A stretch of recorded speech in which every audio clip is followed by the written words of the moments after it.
Hello and welcome back to another Talking Nation video, and like the other video we're going to be talking about boxing.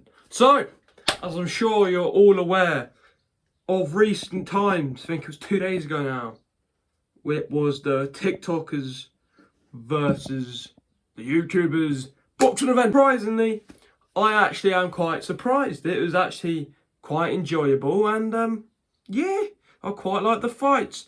But there's 3 fights in particular that I'm gonna talk about in this video, and it's the Deji versus Hacker. It's the Gibb versus, is it Tyler? It's one of them, isn't it? And it is the Austin versus, what's his name? Austin versus Bryce Hall, that's it. So I reckon to kick things off, we start with the Deji fight, because the reason I want to start with the Deji fight is because that was the one I was most excited about. I was so gassed. I was looking on Deji's stories. He's saying he's been sparring, been putting in all this hard work. You know, he's put some things in his story like, I got a cut in my lip from sparring. Should have seen the other guy. I mean, that's a pretty cheeky phrase. Wayne came along, and if I was honest, I wasn't quite impressed with Deji's body shape. I thought it was his dad, but it was him. However, I thought, you know what, he might be a big old chunky boy. He wasn't too bad, let's be honest, but yeah, so I thought, you know, I'll give him a chance, but I sort of got the Jake Paul vibes that his fitness wasn't going to be up to level, and what do you guess? However, round 1, the amazing pressure from Deji was very shown, and the aggression was amazing. However, he definitely overpushed. Even for someone that's fairly fit, he overpushed so much that it is quite hard to maintain that stamina throughout each 5 rounds.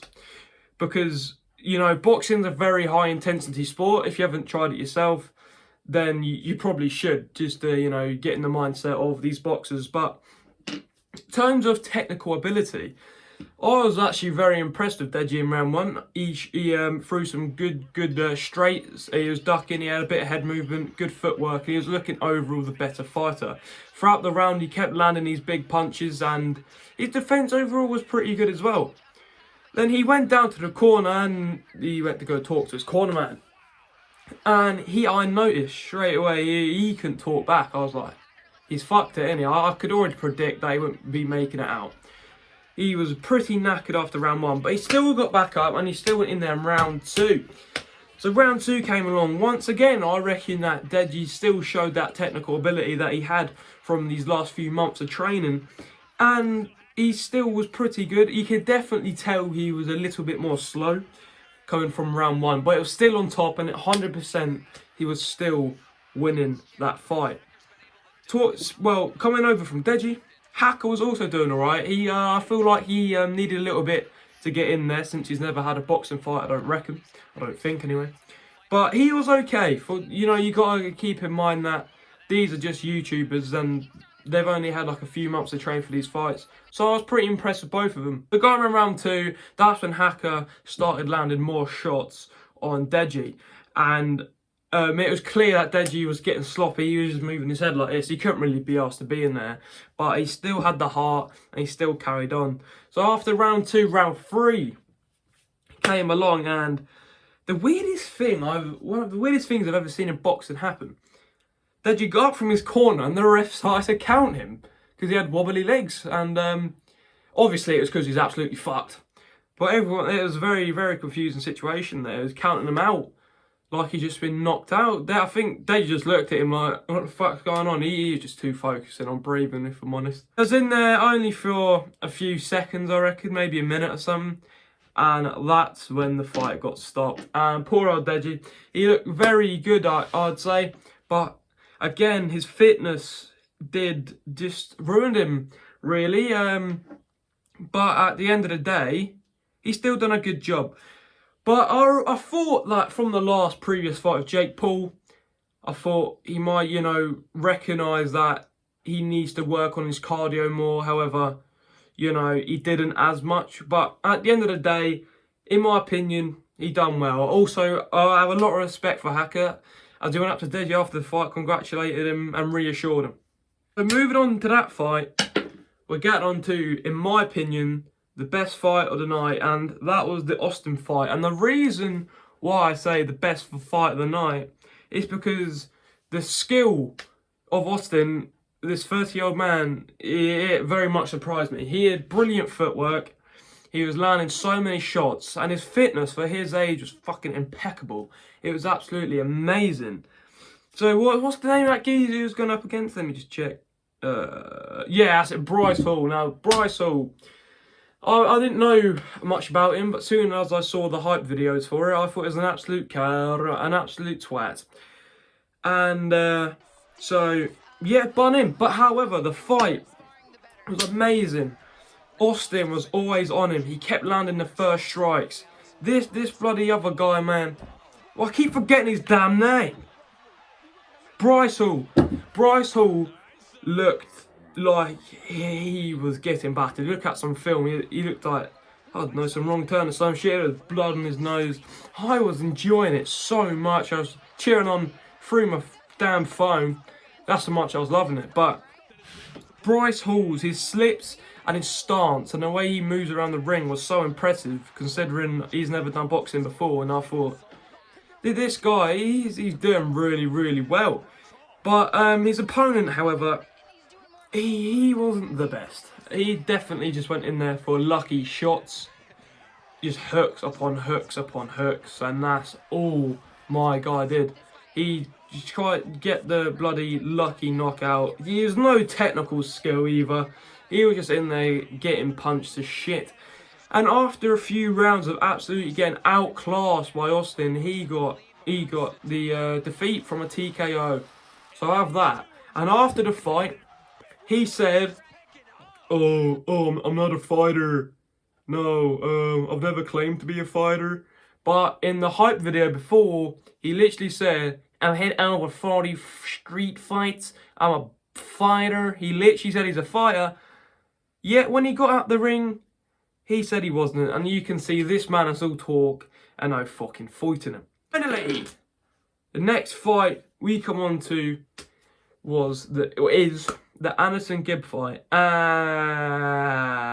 it was a load of shit. However, the actual fight itself, it was fucking grand. Anderson Gibb showed off his impeccable stamina. He was constantly on, is it Taylor? I think his name is. He was constantly on him throughout all the rounds. However, big shout out to Taylor because his boxing stance was absolutely amazing. He was throwing his lovely jabs. However, he just needs to be a lot more confident in his throws because he was looking at the very first round. I was like, Gibber is in trouble. He's looking like a good professional boxer. But he just kept doing the same thing. He just, he didn't really get in his comfort zone, I don't reckon.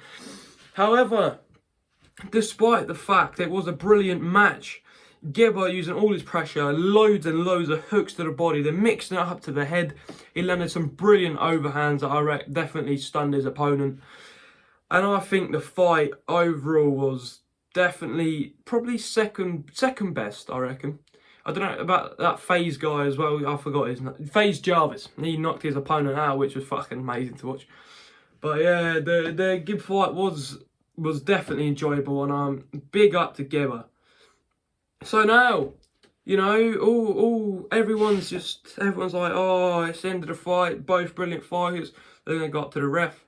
Gibbs there like, fucking hell, mate, I can't wait to get my hand raised. My hand raised.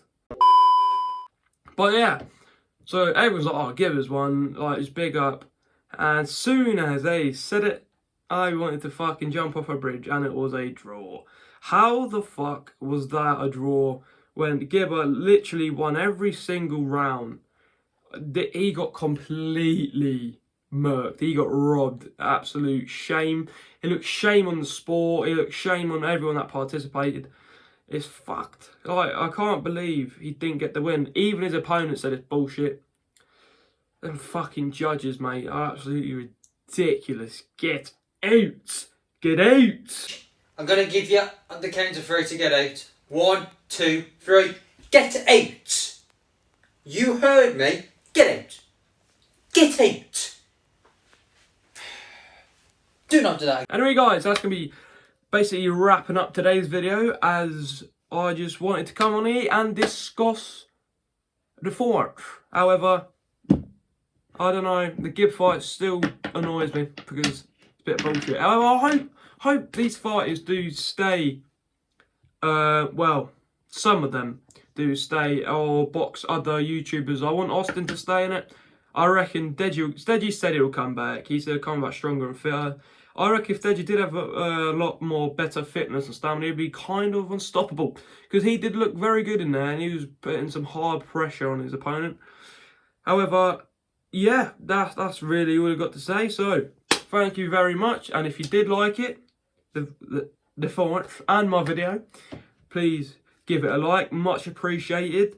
And subscribe. Why not? We're all friends here. Anyway, guys, thank you so much. See you in the next one. Peace.